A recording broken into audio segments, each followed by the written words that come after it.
मैं हूं आपके साथ आकांक्षा मिश्रा। बुलेटिन की शुरुआत करने से पहले एक नजर हेडलाइंस पर।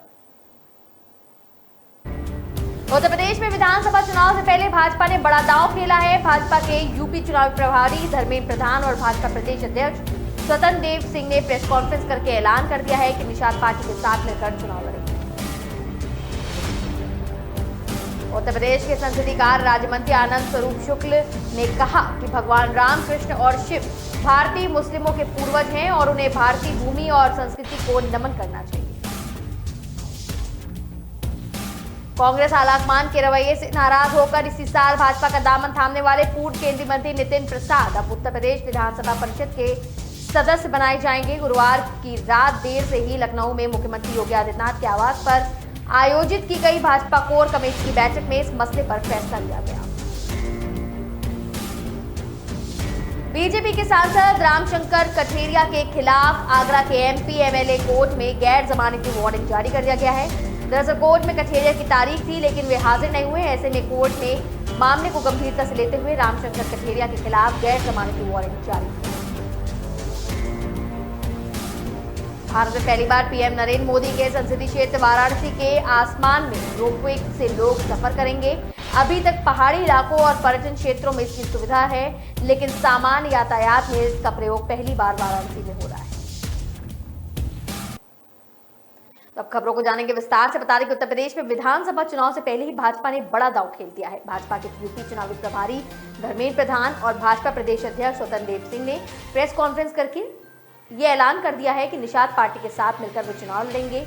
2 दिन चली लंबी बैठक के बाद यह निर्णय लिया गया है। उन्होंने ये भी कहा कि सीटों के बंटवारे पर सहमति बन गई है। निषाद पार्टी के अध्यक्ष संजय निषाद साझा प्रेस कॉन्फ्रेंस में मौजूद थे, लेकिन उन्हें बोलने का मौका नहीं दिया गया।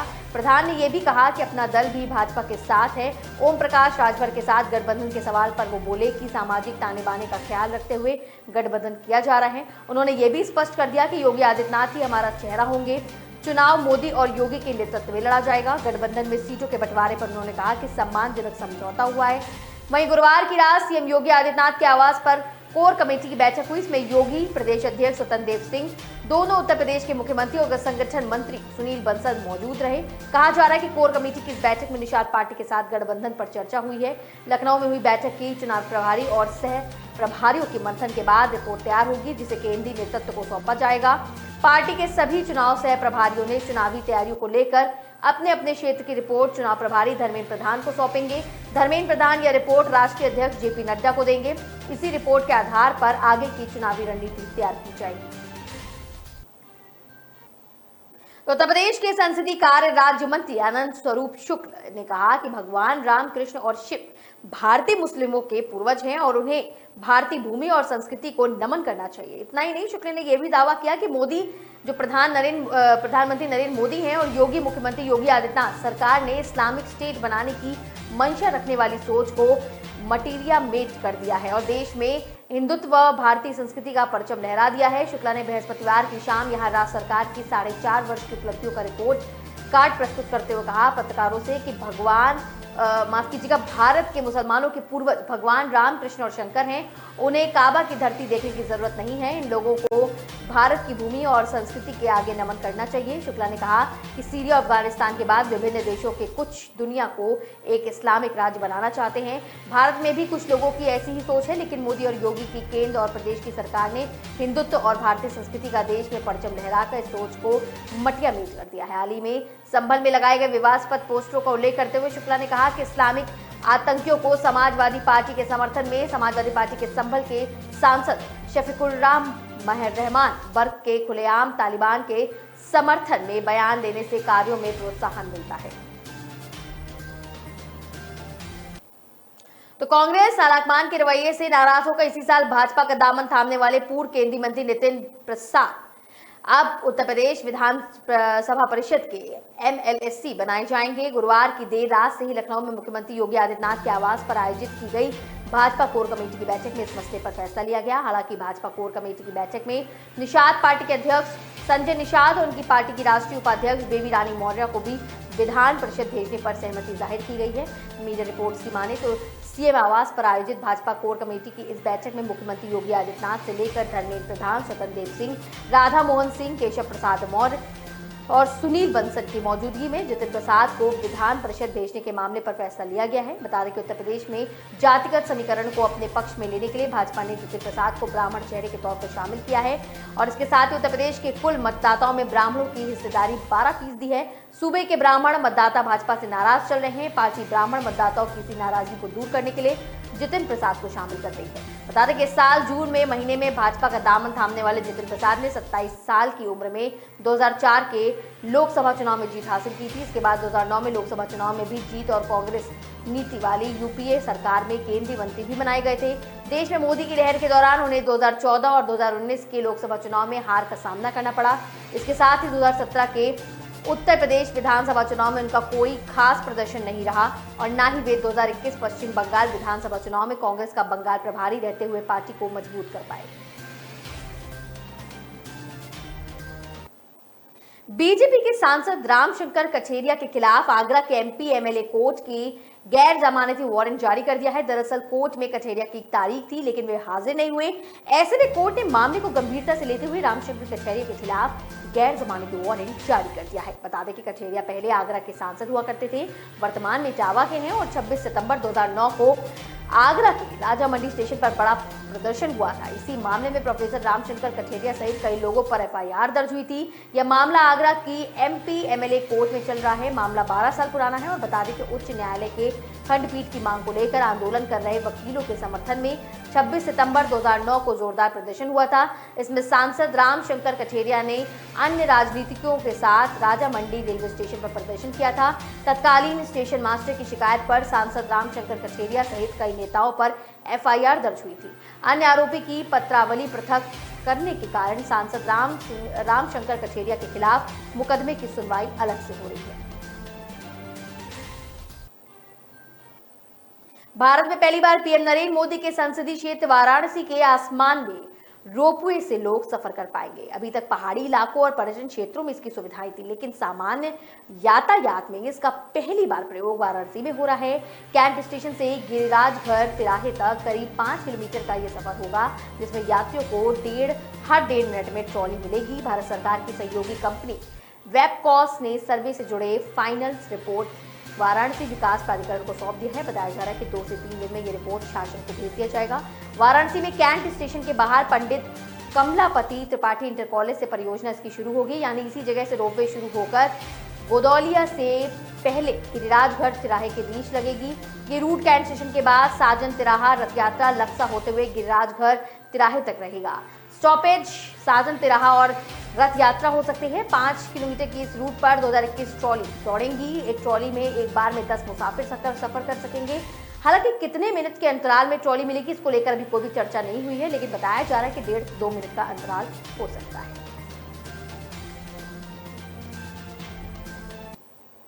फिलहाल वक्त तो चला एक छोटे से ब्रेक का, हम जल्द ही हाजिर होंगे।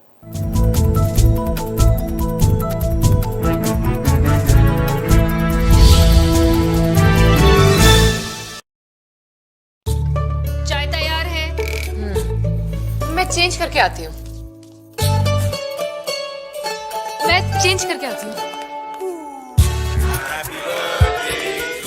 मैं चेंज करके आती हूँ। लायरा का नया कलेक्शन, बहाने कम पड़ जाएंगे पर स्टाइल्स नहीं। Lyra, time to style.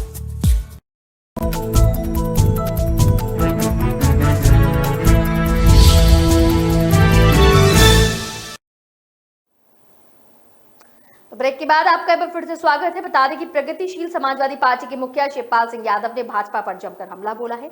Shivpal Singh Yadav ने कहा कि पूरे उत्तर प्रदेश में बदले की भावना से काम कर रहा है और प्रदेश में ये सरकार इकबाल खो चुकी है। कानून व्यवस्था पूरी तरह से ध्वस्त है। कानून व्यवस्था के साथ साथ महंगाई भ्रष्टाचार अपने चरम पर है। सभी वर्ग के लोग इस सरकार से परेशान हैं। सभी लोग भारतीय जनता पार्टी को हटाना चाहते हैं। अब्बा जान, चाचा जान ये शब्द सम्मान सूचक शब्द है, किसी को भी मजाक नहीं उड़ाना चाहिए। अलीगढ़ में मीडिया से मुखातिब होते हुए शिवपाल ने कहा कि अगर मैं पार्टी में शामिल होता तो सिर्फ उत्तर प्रदेश ही नहीं बल्कि कई प्रदेश में सपा सरकार बनती। इस दौरान सपा प्रमुख अखिलेश यादव के खिलाफ बोलने से बचते रहे और हर सवाल पर यह बोलते ही नजर आए कि उनसे ही पूछ लीजिए।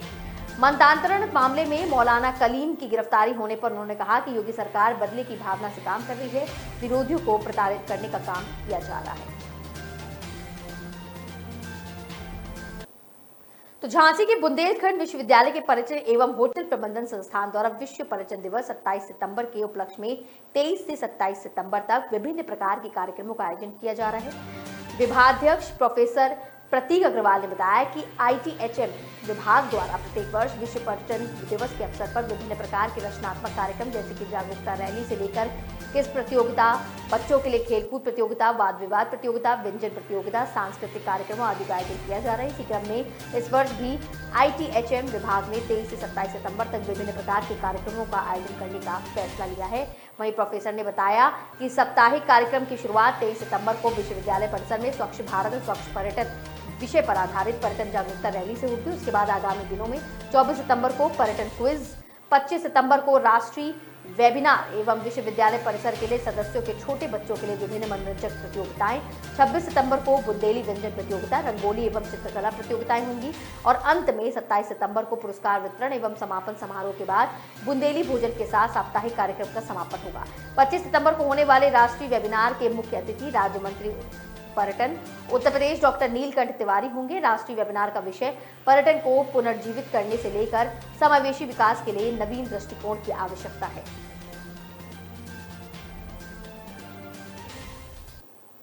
अखिल भारतीय अखाड़ा परिषद के अध्यक्ष महंत नरेंद्र गिरी की आत्महत्या के मामले में हर दिन नए नए खुलासे हो रहे हैं।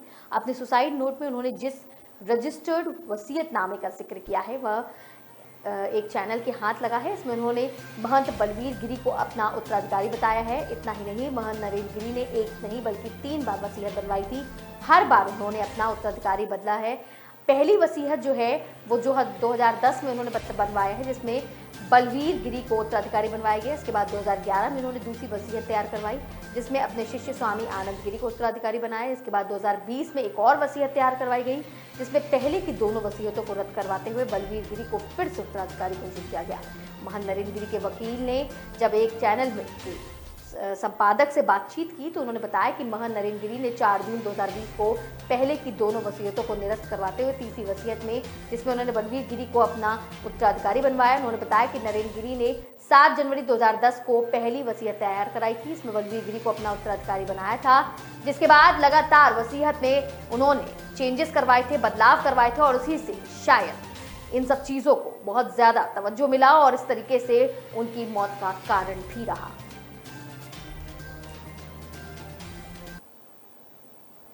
तो इसी के साथ हमने आपको अभी आनंद गिरी और महेंद्र गिरी की खबर सुनाई और अब आपको अगली खबर हम गाजियाबाद से सुनाते हैं। दिल्ली से सटे गाजियाबाद में प्रॉपर्टी के लालच में भाई ने अपने बड़े भाई, 2 भतीजे और 2 भतीजों की हत्या कर दी। अभी हाल ही में अपने भतीजे ऋषु की हत्या भी इसी ने की थी, जिसके बाद पुलिस ने ऋषु के पिता की तहरीर के आधार पर सर्विलांस पर लेकर आरोपी लीलू को गिरफ्तार कर लिया। इसके साथ 2 साथियों को भी पुलिस ने गिरफ्तार किया, जिनके पास हत्या में प्रयोग के सामान भी बरामद हुए। पुलिस गिरफ्त में आए लीलू, सुरेंद्र और राहुल ने प्रॉपर्टी के विवाद में अपने रिश्तों का कत्ल कर दिया। एक के बाद एक कुल 5 जानें ले ली गई हैं। इस पूरी घटना की कहानी लीलू ने सन 2001 में लिखी थी। पुलिस पूछताछ में लीलू ने बताया कि उसके पिता के कुल 3 भाई थे, तीनों की अलग अलग जमीन थी। जमीन कब्जाने के लिए लीलू ने सन 2001 में अपने सबसे बड़े भाई सुधीर को 1 लाख की सुपारी देकर मेरठ में मरवा दिया। उसके कुछ ही दिन बाद लीलू ने सुधीर की छोटी बेटी पायल, जो कि 8 साल की थी, उसकी भी हत्या कर दी जहर देकर और बताया कि कोई जहरीला कीड़ा काटने से उसकी मौत हो गई है। इतना ही नहीं, लीलू की हवस पूरी नहीं हुई। उसके करीब 3 साल बाद लीलू ने पायल की बड़ी बहन पारू, जिसकी उम्र करीबन 16 साल थी, उसकी हत्या करके लाश को हिंडन नदी में फेंक दिया और इसी तरह एक परिवार के 3 लोगों की हत्या करके अपने बड़ी भाई की संपत्ति हड़प ली और उस पर अपना आलीशान मकान भी बना लिया है। ये सब उसने अपने और अपने इकलौते बेटे के लिए किया है। हालांकि पुलिस गिरफ्त में आने के बाद लीलू अब पछतावे का ढोंग कर रहा है।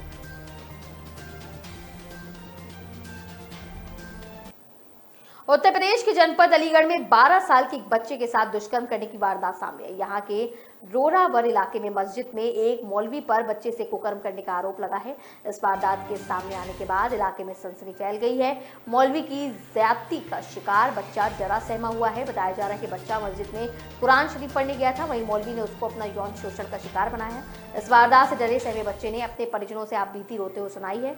मौलवी की हरकतों का पता चलते ही बच्चे के परिजनों से लेकर रोरावर थाना पहुंचे। रोरावर थाने में उन्होंने मौलवी के खिलाफ लिखित तहरीर भी दी है, कार्रवाई करने की मांग भी की है। और इस मामले में अलीगढ़ के सीओ राघवेंद्र सिंह ने बताया कि फिलहाल मामले की जांच की जा रही है। बच्चे के परिजनों ने मौलवी के खिलाफ मस्जिद में बच्चे के दुष्कर्म किए जाने की तहरीर दी है। फिलहाल बच्चा बेहद डरा और सहमा हुआ है। मस्जिद में कुरान शरीफ पढ़ने गया था, जिस बीच मौलवी ने बच्चे के भोलेपन का गलत फायदा उठाया।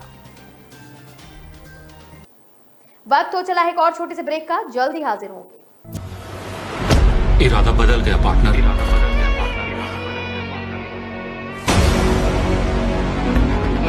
अब ये मेरा।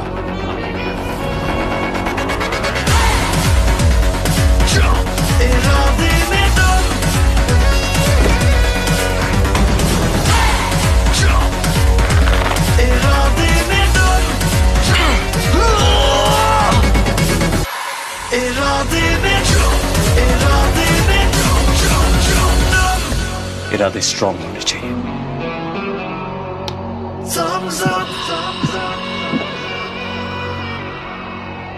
तू नहीं समझेगा।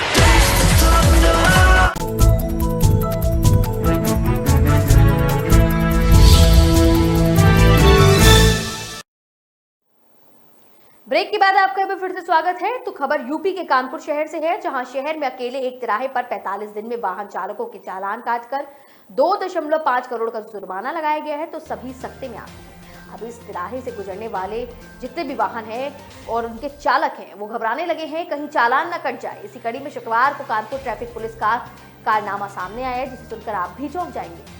सिर्फ फायर ब्रिगेड तिराहा फजलगंज में 45 दिन के भीतर ट्रैफिक पुलिस ने 16,000 लोगों के 2 करोड़ 40 लाख रुपए की लागत के चालान काटे और ये चालान भी गलत है। मामला सामने आने के बाद अफसरों का कहना है कि इस अवधि के अधिकांश चालान निरस्त किए गए हैं, जो विशेष है उन्हें भी निरस्त किया जाएगा। खुद वाहन स्वामी को भी नहीं पता कि किसको मैसेज और किसको घर पर डाक द्वारा अपना चालान मिल रहा है, जबकि लोगों का कहना है कि वे नियमों का पालन कर रहे हैं। दरअसल स्मार्ट सिटी के तहत ITMS सिस्टम लगाया गया है। अभी तक करोड़ों रुपए खर्च करने के बाद भी सही तरीके से काम नहीं हो रहा है। ताबड़तोड़ शिकायतें पहुंचने पर ट्रैफिक पुलिस ने सर्वे कराया तो मानक के विपरीत चालान पाए जाने और फौरन ट्रैफिक सिग्नल को बंद करके अब सामान्य रूप से ट्रैफिक चलाया जा रहा है।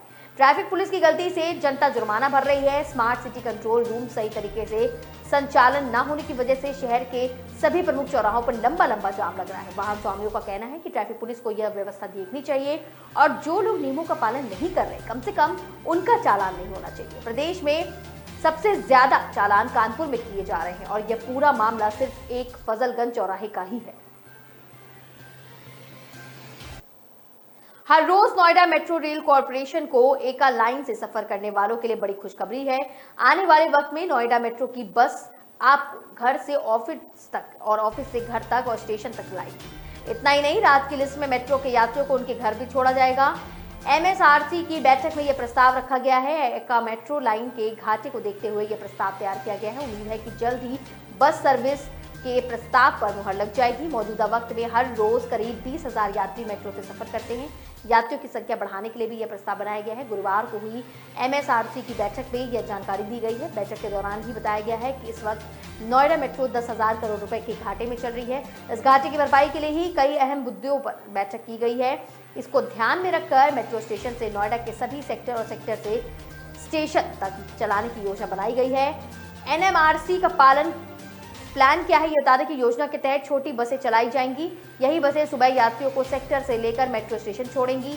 इसी तरह शाम को वर्क प्लेस वाले एरिया में बसें यात्रियों को लेकर मेट्रो स्टेशन तक आएंगी। अच्छी बात यह है कि अगर लास्ट मेट्रो रात 11 बजे की है तो उस वक्त भी बस सर्विस चालू रहेगी और यात्रियों को उनके सेक्टर तक छोड़ने जाएगी। गोबर में मृत गोवंश छुपाकर ले जाने के मामले में नगर आयुक्त शरप्पा ने बड़ी कार्रवाई की है। उन्होंने पंकी स्थित गौशाला के प्रभारी राजस्व निरीक्षक अरविंद मिश्रा को तत्काल प्रभाव से निलंबित कर दिया है। आउटसोर्सिंग पर तैनात पशु चिकित्सक योगेन पाल और वाहन चालक अमित तिवारी को कार्य मुक्त करने का आदेश दिया गया है। इस मामले में नगर आयुक्त ने पशु चिकित्सक अधिकारी डॉक्टर महेंद्र चंद और पशु धन प्रसार अधिकारी राणा प्रताप सिंह पर निलंबन की कार्रवाई की संतुष्टि गई है। दरअसल इस पूरे मामले की छानबीन पर नगर आयुक्त अरविंद राय और उप मुख्य चिकित्सा अधिकारी डॉक्टर RK निरंजन ने की थी। इस दोनों की रिपोर्ट के बाद नगर आयुक्त जांच करने के लिए पंकी स्थित गौशाला पहुंचे। वहां पहुंचकर उन्होंने सारे रिकॉर्ड जांच करे और इस निरीक्षण में चौंकाने वाली कई चीजें उनके सामने आई हैं। जब नगर आयुक्त किरवाई नगर पशु चिकित्सालय पहुंचे तो वहां तैनात पशु चिकित्सा अधिकारी डॉक्टर महेश चंद्र गौशाला में नहीं थी। वहीं से 3 बार कॉल करने के बाद पशु चिकित्सा अधिकारी डॉक्टर महेश चंद्र और पशुधन प्रसार अधिकारी राणा प्रताप सिंह गौशाला पहुंचे। इन दोनों के गौशाला पहुंचने से पहले नगर आयुक्त ने पंकी में पदास्थिति पशु चिकित्सक सहायक योगेन पाल से भी पूछताछ की। दस्तावेजों की जांच में नगर आयुक्त ने पाया कि दोनों अधिकारियों ने 21 सितंबर को चिकित्सा संबंधी ओपीसी रजिस्टर में ट्रकों के आने जाने की कोई एंट्री नहीं की थी। नगर आयुक्त के पहुंचने के बाद पशु चिकित्सक सहायक योगेन पाल ने दोनों अधिकारियों को तीन बार कॉल किया तो दोपहर 2 बजे वे दोनों गौशाला पहुंचे। तब जाके नगर आयुक्त ने दोनों अधिकारियों के निलंबन की संस्तुति। फिलहाल इस बुलेटिन में मेरे साथ सिर्फ इतना ही, लेकिन आगे की तमाम खबरों के लिए बने रहें आपके न्यूज के साथ।